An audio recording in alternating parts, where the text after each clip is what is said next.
بسم اللہ الرحمن الرحیم۔ السلام علیکم۔ آج کی نشست میں غسل کا مسنون طریقہ یعنی نہانے کا جو طریقہ مذہب اسلام میں بتایا گیا ہے، غسل کے فرائض، غسل کی سنتیں اور غسل کے مستحب کا ذکر کریں گے۔ غسل کا مسنون طریقہ: پہلے غسل کی نیت کرنا، پھر دائیں ہاتھ سے پانی لے کر دونوں ہاتھوں کو گٹے سمیت دھونا، اور پھر آگے استنجا کرنا۔ استنجا کا مطلب ہے ناف سے نیچے کا حصہ جہاں پر نجاست لگی ہو تب بھی اور نہ لگی ہو تب بھی اچھی طریقے سے صاف کرنا ہے، اچھی طریقے سے دھونا ہے۔ پھر بدن پر جہاں پر نجاست لگی ہے، جہاں پر گندگی لگی ہے، اسے اچھی طریقے سے صاف کرنا ہے۔ پھر دونوں ہاتھوں کو اچھی طریقے سے صابن سے، ملتانی مٹی سے وغیرہ کسی بھی چیز سے اچھی طریقے سے دھونا ہے، اور دھونے کے بعد وضو کرنا۔ وضو جس طریقے سے نماز پڑھنے کے لیے ہم وضو کرتے ہیں اسی طریقے سے وضو کرنا ہے، اور وضو کے اندر کلی کرتے وقت پورے منہ بھر کر حلق کے نیچے تک پانی پہنچانا ہے، اور پھر ناک میں پانی ڈالتے وقت ناک کے اندر کے حصے تک یعنی کچی ہڈی تک پانی پہنچانا ضروری ہے۔ پھر دائیں کندھے پر اور پھر بائیں کندھے پر پانی بہا کر پورے جسم کو اچھی طریقے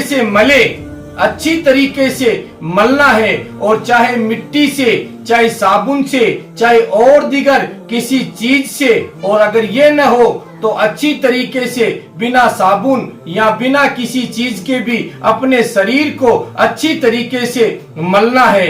پھر دو بار پورے جسم پر پانی بہانا ہے، یہاں تک کہ جسم کا کوئی بھی حصہ سوکھا نہ رہ جائے اور نہ یہ شک رہے کہ کوئی جسم کا حصہ سوکھا رہ جائے۔ اچھی طریقے سے پانی بہانا ہے، اور اگر نہانے کی جگہ پانی جمع ہو رہا ہو یا نہانے کی جگہ غسل کرنے کی جگہ اگر کچی ہے تو پھر غسل کرنے کے بعد اچھی طریقے سے دونوں پاؤں کو دھونا ہے، اور پھر سارے بدن کو کسی کپڑے یا تولیے سے اچھی طریقے سے پونچھ لے۔ یہ غسل کا طریقہ ہے۔ غسل کے اندر 3 فرائض ہے، یعنی غسل میں 3 فرض ہے۔ وہ کون سے ہیں؟ پہلا فرض کلی کرنا، منہ کے اندر کلی کرنا اور منہ بھر کر حلق کے نیچے تک پانی پہنچانا ہے، یہ پہلا فرض ہے۔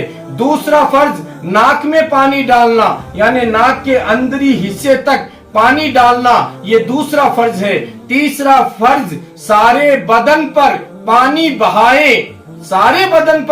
بہائے یہاں تک کہ ایک بال بھی برابر جگہ سوکھی نہ رہ جائے۔ یہ طریقہ، یہ فرائض ہم نے آپ کو غسل کے بارے میں بتائے ہیں۔ اگر ایک بھی چھٹ گیا تو غسل نہیں ہوگا۔ اور بالوں کی چوٹی اور زیور کے بارے میں کیا حکم ہے، یعنی جو عورتیں اپنی چوٹیاں اور زیور پہنتی ہیں ان کے بارے میں کیا حکم ہے۔ غسل کرتے وقت اگر چوٹی کھولے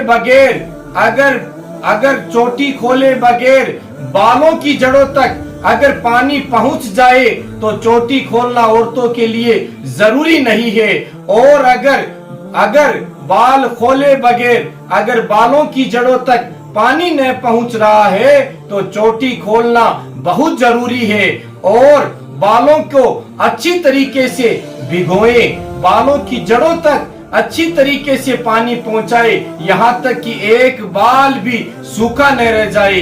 اور زیور کے بارے میں انگوٹھی، چھلا، گلبند وغیرہ تنگ زیور یا وہ زیور جو ناک اور کان کے سوراخوں میں پڑے ہوئے، مثلا کانوں کے بوندے، ناک کی بالیاں، نتھ وغیرہ